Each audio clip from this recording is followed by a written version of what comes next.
اس زمانے میں جسمانی ایکٹیویٹی کے بغیر سوسائٹی میں سروائیو کرنا ممکن ہے؟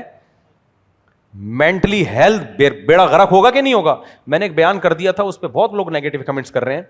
میں نے کہا تھا بیگم صاحبہ کو نا تھوڑا سا کوئی فزیکل ایکٹیویٹی بھی کراؤ, اس کو ڈائٹ پلان بنا کے دو. بہت سی لڑائیاں گھروں میں صرف موٹاپے کی وجہ سے ہو رہی ہیں, دونوں موٹے ہیں. جب آپ میں ایکسٹرا چربی ہوتی ہے, میں بار بار بتاؤں, جو بھاری جسم کے لوگ ہیں ان کا مذاق اڑانا قطعاً مقصد نہیں ہے. ہمارے اکابر میں, بزرگوں میں بھاری جسم کے لوگ ہیں, وہ نیچرلی ہے, قدرتی طور پہ. میں اس موٹاپے کی بات کر رہا ہوں جو کھا کھا کے, پیزے برگر کھا کھا کے. جو آدمی پیزے برگر کھا کھا کے اپنے آپ کو موٹا کرتا ہے وہ خوش رہ ہی نہیں سکتا. جب وہ خوش نہیں رہے گا تو ڈپریشن کا ڈبہ بنے گا. وہ جب ڈپریشن کا ڈبہ بنے گا تو شوہر ہے تو بیوی کو ٹینشن دے گا, بیوی ہے تو کس کو ٹینشن دے گی؟ شوہر کو ٹینشن. یہ بات سمجھ میں نہیں آ رہی لوگوں کے. بھائی تم جاؤ ڈاکٹروں سے پوچھو, وہ تصدیق کریں گے اس کی. آپ اپنا موٹاپا کم کر کے دیکھو, آپ خوش نہ ہو, پیسے واپس کر دو. آئی بات سمجھنے؟ اگر میں نے کوئی پیسے آپ سے لیے ہوں تو میں واپس کر دوں گا, آپ نہیں واپس کرو, میں واپس کروں گا. ہمارے نبی صلی اللہ علیہ وسلم نے موٹاپے کو پسند کیا ہے, زیادہ کھانے کو پسند کیا ہے, یا روزوں کو پسند کیا ہے؟ اگر پیری کھا کھا کے گول کھا کھا کے, جو نیچرلی ہیں بھائی, بہت سے بزرگ بھاری جسم کے, خدا اللہ کی قسم ان کی توہین مقصد نہیں ہے. اللہ نے ہماری خطاؤں پہ پردے ڈالے ہوئے ہیں. اگر اللہ ہمیں رسوا کرنے پر آ جائے ہماری کیا حیثیت رہے گی؟ تو کسی کو برا نہیں کہہ رہا, تو قیامت میں پتا چلے گا کون نیک ہے کون برا ہے. لیکن اتنی شریعت تو بیان کرنا میری ذمہ داری ہے نا.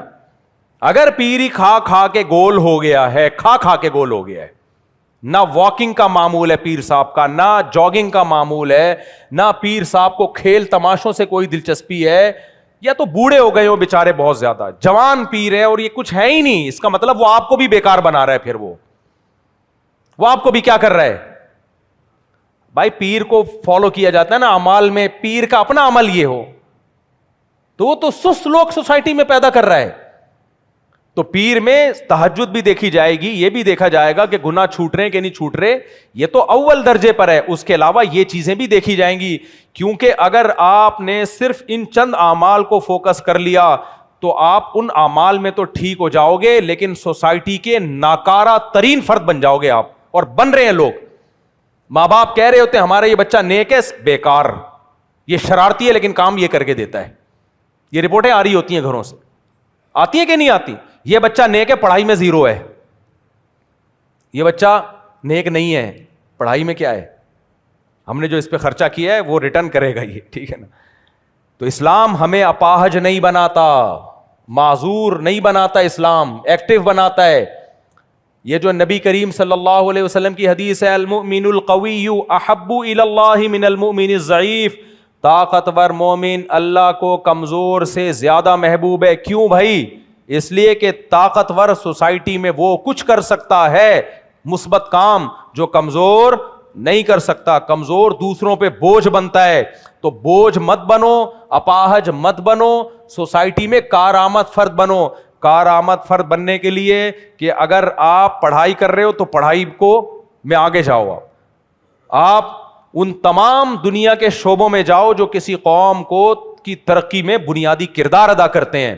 اگر آپ اپنے پیر سے بیعت ہونے کے بعد سوسائٹی سے کٹتے چلے جا رہے ہو, اپنے ایک ماحول میں بند ہوتے چلے جا رہے ہو, ایک مخصوص کرتے پجامے کے اندر باؤنڈ ہوتے چلے جا رہے ہو, اس کا مطلب یہ پیر آپ کو عضو معطل بنا رہا ہے سوسائٹی کے لیے, ناکارہ بنا رہا ہے یہ سوسائٹی کے لیے. نہیں آ رہی میرا خیال ہے بات سمجھ.